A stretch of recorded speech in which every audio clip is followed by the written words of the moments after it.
we all have two people. We all have two people. And I'm not saying you're crazy. We have the easy voice. That's that voice that we all love. That's that very comfortable voice that's that mommy holding you saying it's gonna be okay.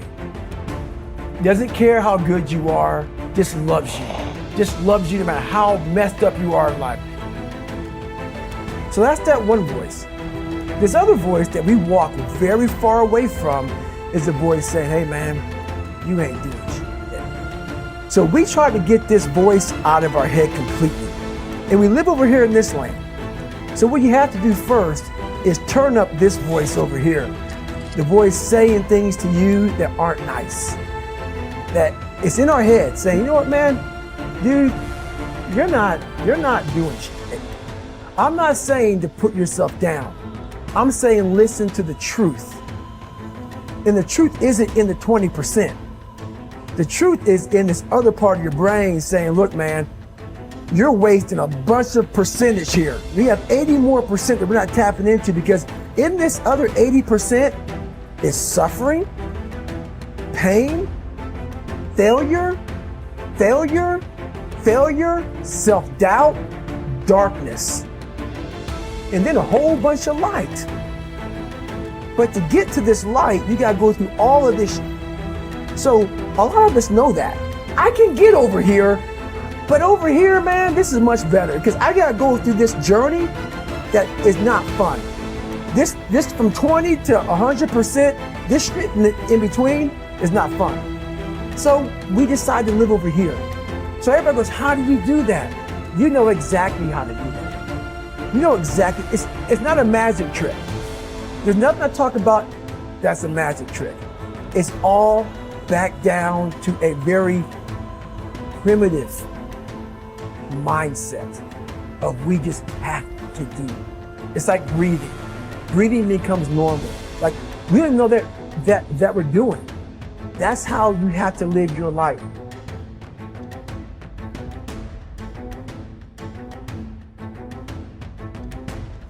When that alarm clock goes off at 4 or 5 in the morning, your mind says no. You just say, this is what we do. It's what we do now. Because to get to where you want to go, the amount of pain involved, I'm not saying physical, I'm not saying you got to break yourself off.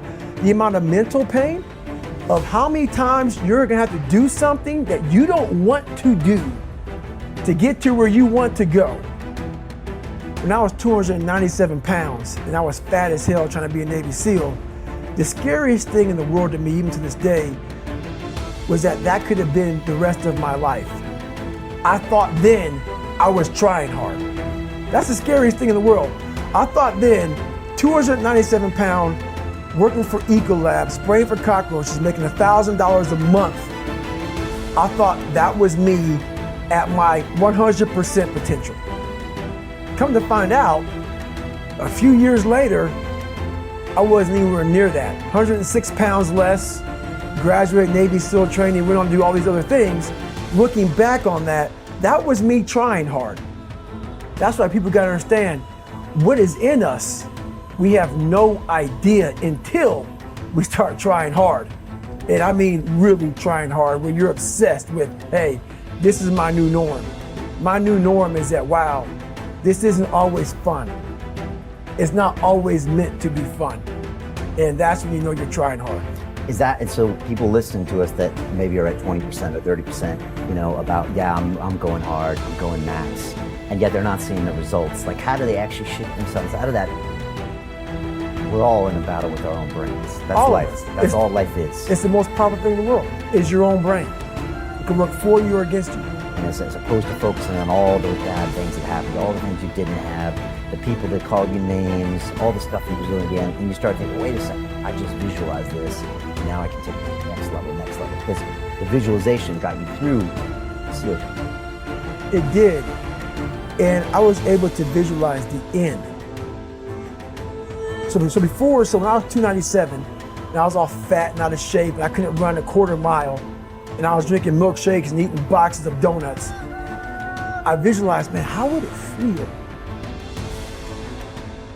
for a brief moment So there was 22 guys that graduated. I watched this segment on TV about these guys going through Navy SEAL training. And I couldn't even, I wasn't a great swimmer. I was afraid of the water, all this crap, man. But at the very end, it says 22 guys. This commanding officer's up there and he gives this great speech. I was like, man, I wonder. So I started visualizing me being the 23rd guy in these dress whites, sitting there with these guys, getting that Navy SEAL, graduating this Navy SEAL training. I was like, God. So I put myself there. I was like, man, that's an amazing feeling. I put myself there at 297, not even able to do anything that these great men were doing. I said, man, if I could feel that would change my life. I could just feel that. It lasts for 1 second.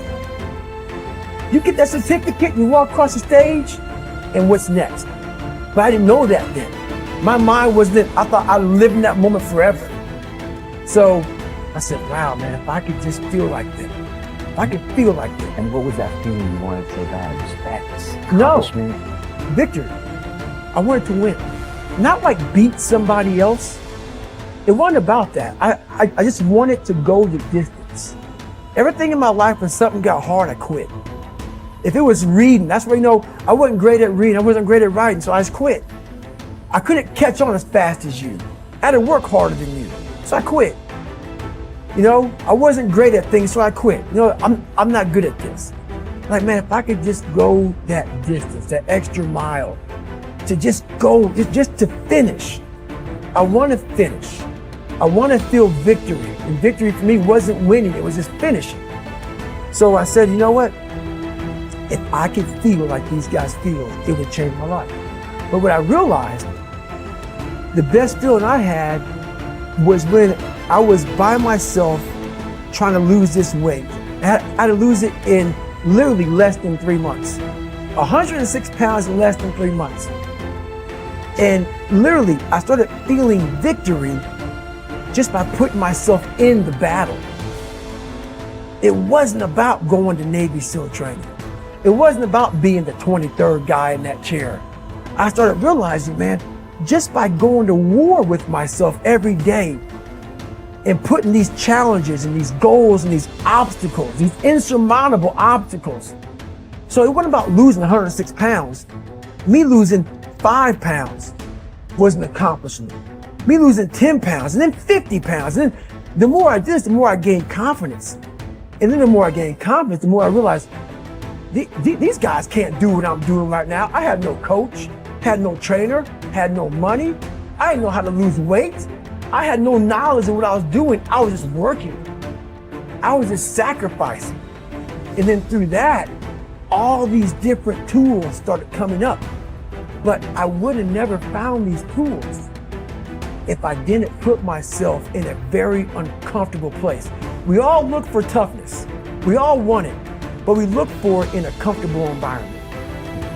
You will not find toughness in a comfortable environment.